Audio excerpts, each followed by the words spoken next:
ಶ್ಯಾಮಂತಕ ಪಂಚಕ ಉಗ್ರಶ್ರವಸು ಮಹಾಭಾರತವನ್ನು ವರ್ಣಿಸುತ್ತಿರುವಾಗ ಶೌನಕಾದಿ ಮುನಿಗಳು ಕೇಳಿದರು, ಅಯ್ಯ, ಶ್ಯಾಮಂತಕ ಪಂಚಕದ ಬಗ್ಗೆ ನಮಗೆ ವಿವರಿಸಿ.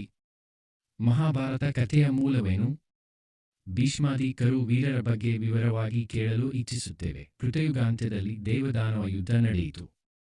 ತ್ರೇತಾಯುಗಾಂತ್ಯದಲ್ಲಿ ರಾಮರಾವಣ ಯುದ್ಧ ನಡೆಯಿತು.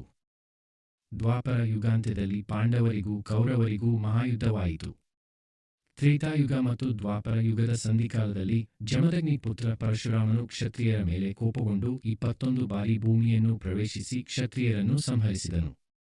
ಅವರ ರಕ್ತದಿಂದ 5 ಕೆರೆಗಳು ನಿರ್ಮಾಣವಾದವು.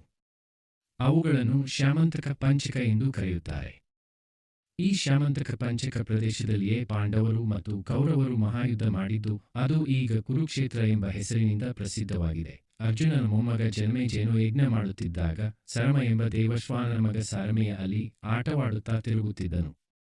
ಜನಮೇಜಯನ ತಮ್ಮಂದಿರಾದ ಶ್ರುತಸೇನ, ಭೀಮಸೇನ, ಉಗ್ರಸೇನರು ಆ ಸರಮೆಯನನ್ನು ಹೊಡೆದರು.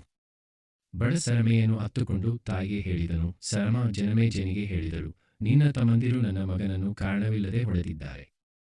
ಇದು ಅಧರ್ಮ.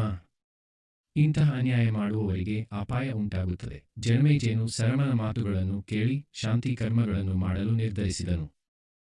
ಈ ಕಾರ್ಯಕ್ಕಾಗಿ ಸೋಮಶ್ರವ ಎಂಬ ಮಹಾಮುನಿಯನ್ನು ಪುರೋಹಿತರಾಗಿ ನೇಮಕ ಮಾಡಿದನು.